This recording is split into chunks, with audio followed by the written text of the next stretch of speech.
Hey, Eastside Dave, you moved over the weekend? Yep, I went from Queens all the way to Brooklyn on Sunday and yesterday. The reason why I know about that is a listener told me that this listener offered you truck after truck after truck. You would not take it, and then woke him up Sunday morning to say, yes, I do want it. I think I know who you're talking about. Yeah. Fred from Brooklyn had offered it to me, and I didn't want to put him, out of his way.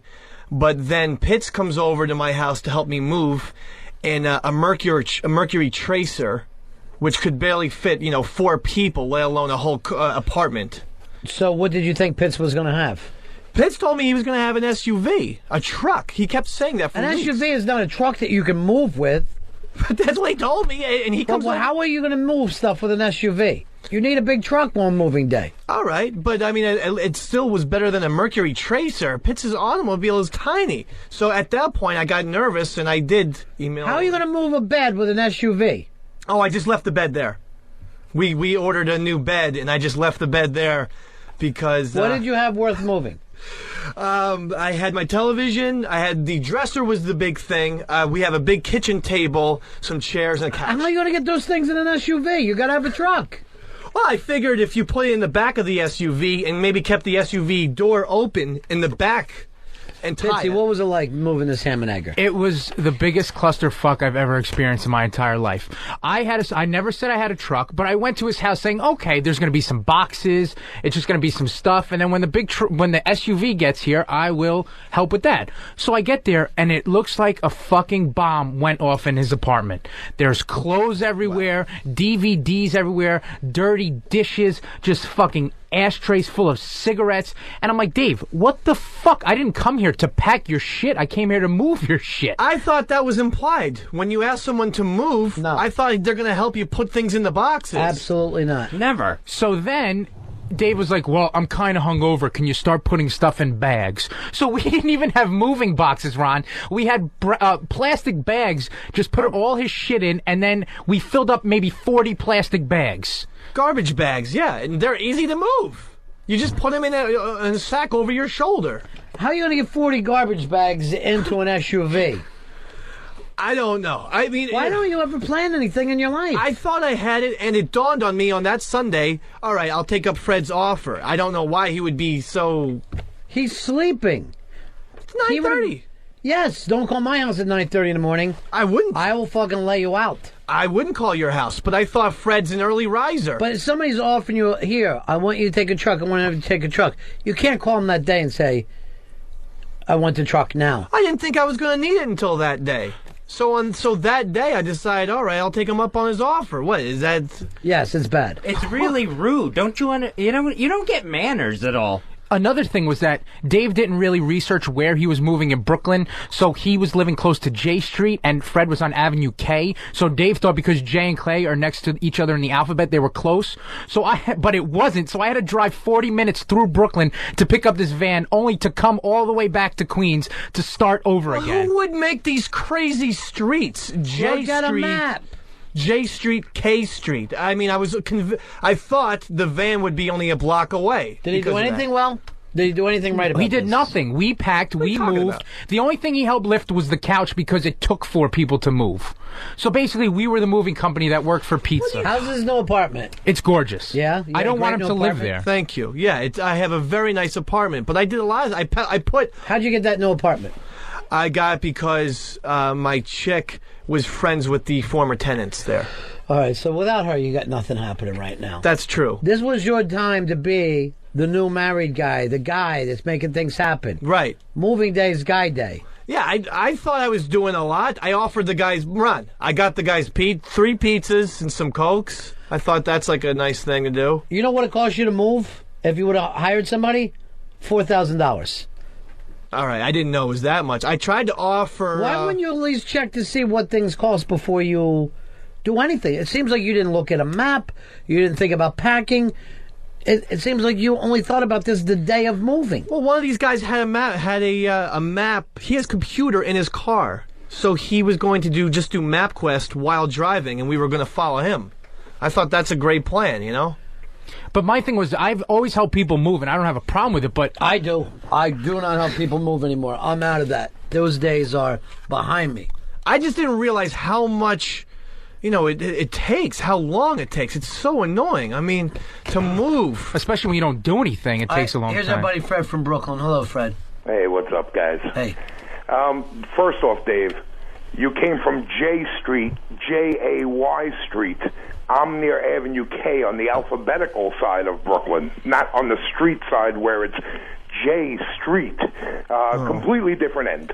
But, Ron, the first weekend I have had no kids in years. Years!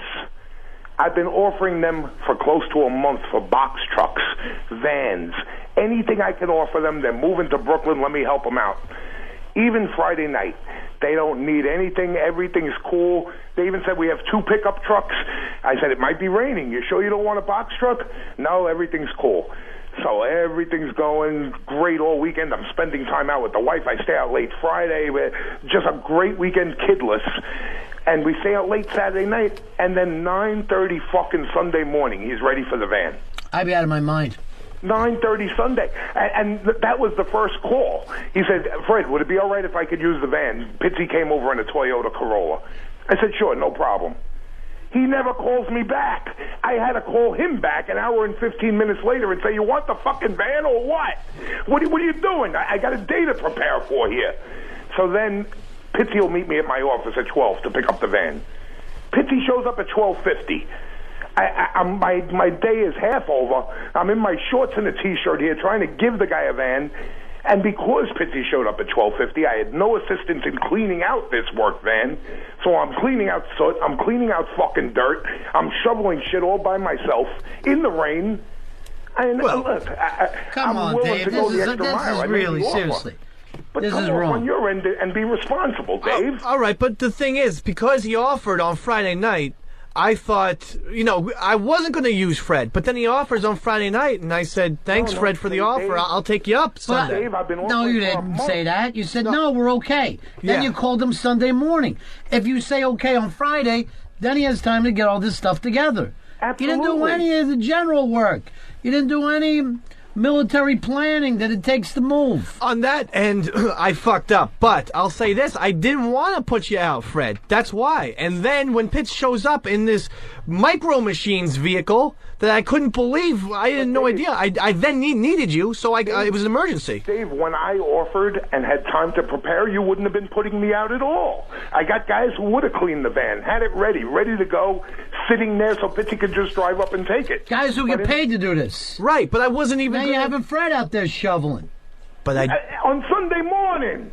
I got you. I didn't want to even make you do that on Friday. I don't even hear a thank you or I'm sorry. You're acting like you did everything you could and the guy got put out. No, I'm very thankful. I thanked him. I'm not picking up on it. Are you, Fez? No, there's no gratitude here whatsoever. This is why... it's one of those things where guys will hate to help another guy move. This is where these problems start. And the thing that pissed me off was that Dave said, you see my apartment? Well, this is the last time you'll see it because you're never invited back. No, and after a fucking long day of working in the rain, I don't need to be fucking piled on top of lifting all your shit for you.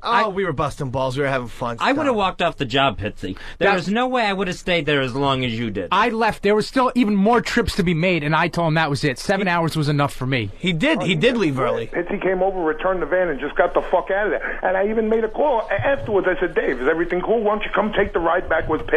Come over to my house. We'll have something to eat. You know what he says to me, Ron? What's that? Fred, why don't you come over here? We got a couple of pizzas. I could not. Jesus Christ. I didn't stop moving till last night. I didn't stop unpacking till last night at midnight. Where's the attitude? Fred, I didn't say I didn't say thank you over the phone to you a couple times, and I didn't apologize. I'm not picking up a thank you. I don't recall. Oh, come on. All right, Fred. Come on now. Let's be fair. I will do this, Fred. I will say thank you for the show, and I will say I apologize for the show, and I will say this. We owe you back. Because nobody owes me, you know. Listen, I feel that way now. Ronnie, if I'm offering something, right, do it on my terms. I'm the one offering. What's with you making the fucking terms on my van? It's unbelievable. Fine, I apologize. Too late. Well, Casey was very grateful. She's very fantastic. Nice. Dave, I don't know. I don't know what to make of this. All right, Fred. We'll talk to you later, buddy. Thank you. Another problem is Dave lives like a 8-year-old boy where shit is just thrown on top of each other and more piles of garbage and garbage. So he doesn't fucking realize how much stuff he has. So that's why he didn't even know what a box truck was. If we got a box truck, we would have had one trip and that would have been the end of it. It didn't make any sense. Yeah, I didn't want to use one trip doesn't make sense. As opposed to how many trips, Pitsy? I personally made 5 trips. Back and forth. I thought that I was actually doing a disservice to Fred by having him order this quote-unquote box truck. He owns it. No one even knows what this thing is. It's a moving truck. You ever see the size of a moving truck? Right, yeah. I thought those were just vans. I thought that's the same thing. No. A moving truck can be gigantic. They can move a house in one trip. That was my mistake. My lack of comprehension of what a box truck is. And wait, that's one of your mistakes. Number one is not planning on where the place was at, how to get there, thinking that will be left up to everyone else. Number 2, not packing. That was a problem. Number 3, not even calling a mover to say, what does it cost for moving? Give me an idea of how much money I'm saving here. Because I'm telling you right now, Pitsy did thousands of dollars of work for you. Between Pitsy and Fred, they did thousands of dollars of work for you. And you were thinking of 3 pizzas and a couple of sodas. I want to take them out as well, and I did tell Pitts that. Take them where? They're gonna be treated to a beautiful dinner in my apartment, and we're going to cook all day and night. What? That's to get a housewarming gift. That's a lot more personal. Enough. Take them out to dinner like a man. Buy them some drinks. I find that a lot more personal. Take them to Gordon Ramsay's. To me, it shows appreciation on my part that I'm willing to sit there and cook them burgers all day. Burgers? Or whatever, steaks, Mr. B, come on. No, I'm fucking serious. You don't know. You got zero idea class. Ronnie, by the looks of his old apartment, it looks like the last person that cooked there was the guy that died in it. There was nothing. It was just piles of shit on top of shit. I don't cook. What, do you live like an animal? I don't use the stove or the oven. I used it once when I got in there. So what are we having? Fucking TV dinners at this party? No. The new apartment, I'm going to be cooking all over the place. Well, fine. I'll take you out to dinner, whatever. I thought myself, cooking you guys steaks and potato salad. I mean, I did it because you're my friend. Steaks and potato salad. If I'm doing it myself, isn't that more of a personal thank you? Fucking potato salad? That takes a long time. I'm serious. All right. If you got... I have a couple extra $100, and I'll gladly take you out to dinner. I just thought it was more of a nice thing. The lack of gratitude is what gets me on every little thing here. The fact that he didn't have anything together is what gets me. That when you're doing a vacation, a move... The man is the guy who wants to sit down and go, all right, it's time to start and put these plans together. Well, okay, I understand that. I don't have a lot... The fact that Pitsy does is why we've been pushing for Pitsy as executive producer. Right. Well, I certainly wasn't going to be able to afford a moving company. I'm strapped with funds. In fact, Mr. B, not to break your balls or anything, but you do owe me $50. For what? For the medieval times. Dave, you've been having a rough weekend here. Yeah. And you said basically it takes your friends to pull you out of this. Yeah, I think so. I feel like I'm in a bit of a tailspin. Sure, you and Casey feel like you're a little in over your heads. Yes. Here's Casey on right now. How are you, darling? Boy. Oh, hello. Ooh. Hi, baby. Hi, sweetie. I'm calling just to say that, Debbie and Mike are coming over, not to help us unpack, but to, I don't have a great eye for things like she does, so she's coming over to help me get stuff to store things in. We're going over to Target and going to get some shelves and things. What do you mean, see? What do you mean, see? Like, she's letting you down? No. In fact, I think she's presenting it logically. She's saying another pair of eyes helps out 2 people who are in the middle of this chaos. And then you need chaos of what? Moving? And you needed backs and legs and trucks and... Right, yeah, and then we need, further assistance. Yeah, we need about 4 or 5 people who are objectively seeing. That's wrong. We really don't. I think you've completely embarrassed us today. I feel terrible. We're not the greatest organizers. That's definitely true. But you're not helpless. No, I'm not helpless. No, she's not. I've gotten a lot done today, all on my own. But you're acting like Casey can't pull this thing together. Oh, God, no. And she needs other people's help. Didn't you pick up on that, Fez? Oh, yeah, it sounds like Casey's an infant, and she needs, like... And a retarded infant. Whoa, good point. Good point there. Oh, right, baby. I didn't infer... baby. I didn't infer any of that. But why call her baby? She's an adult. Girl, sweetheart, whatever. You want the girl. It's a nickname it's a cuddly nickname. Now, last time you said you had your mom and dad do it for you. Yeah, my mom and dad and my brothers. And so They've been calling all day offering to help, too, but I kindly told them that we're adults and we can do this. And you know what? It's time you became the alpha male. You're the dad now, Dave. You're not watching TV while other people are moving. I understand that. What I'm trying to say is that other people need to help in order for things to get done. How am I supposed to lift a couch up 4 flights of stairs? And I want to also say she's been remarkable. I'm talking about myself. I'm saying I can't even think of a way to clean this apartment without other people. I know she's great. I know she's your other person. Yeah, but I don't want to put it all on her. So that's why I thought maybe an HTG or Mike Kaka could help out and pitch in and take some trash. We're extremely lucky that we have these people in our lives like Wally and Magoo and Pitts to help us out, and HTG and Mike. So, they've been really kind to help us to make it go efficiently. It's definitely been way more efficient, and we will take them out to dinner. I will not cook for them because I wouldn't subject them to my terrible cooking. I agree. I cannot thank these people enough. I don't know what's going on. And Fez and I would love to come. We would love to come. We would love You're to. more than welcome to come. Thank you. You can come, Ron, if you give me $50. Fez is free of charge. Fez is free of charge. Fez is free of charge. And I want to make this absolutely clear. Casey's doing an incredible job. It's me that I'm talking about. I'm not hearing that, though. Fezzy, would you be okay for you to eat with HTG? Because I know you said you were pretty grossed out with her screaming the other night. As long as the drinks are kept to a minimum there. So you think she's a drunk alcoholic? Oh, yeah. Yeah, and a loud drunk alcoholic. Yeah. I was surprised at how loud she gets. I will not side with Fez. I thought I was speaking to her very, very easily. I've only known her to be loud. I don't know any other side to her. Yeah, I know she can't rock the jukebox. Yeah, I think there were times where during the after medieval times. Here, I want you to focus on something. Okay. All this time and all the crazy things that you've done, Dave. Yeah. I've never seen Casey feel like she needed to call and say, "Wait, let me straighten this out." Just so you know, because this is your home. Yeah. You're kind of embarrassed you and Casey talking the way you were talking today. I don't. I'm trying to shed. You said you can't do things on your own. I didn't say and that makes Casey call. No, I said I'm trying to shed some light on the movie. And then you experience. said burgers and potato salad. Again, I feel like that's more from the heart than I'm going to take you out and let another chef feed you. I feel like good food.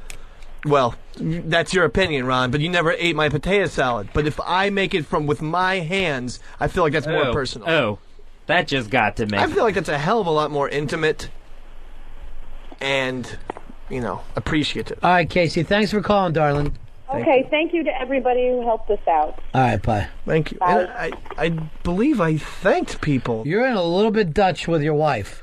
I mean, she didn't even call in on the shit-eating day. Right, I don't know why. By the way, so many of the listeners are starting to say, congratulations, way to save Deb the other night on the jukebox. I don't understand what I said. I said that I need people to help me do things. You don't want to say that when you become a married couple. I need you to come over here and do something for me. Doesn't sound like people that are ready to be married. And that your chick has to call embarrassed for that. Now, that table, my kitchen table, is probably 500 pounds. Yeah. So I'm not supposed to say I needed Wally's help there? Remember, no. You were saying, I need you guys to come over and help me out, blah, blah, blah. But I need people to help me is not what an adult says. Remember the other night when we all laughed at Fez when he says to you, how are you going to get me to medieval times? The second that you give away your thing to someone else, right, you look inept. All right. These are life lessons that I'm willing to heed, but I didn't see it that way. All right, Ron and Fez show. What else is happening, Fezzy?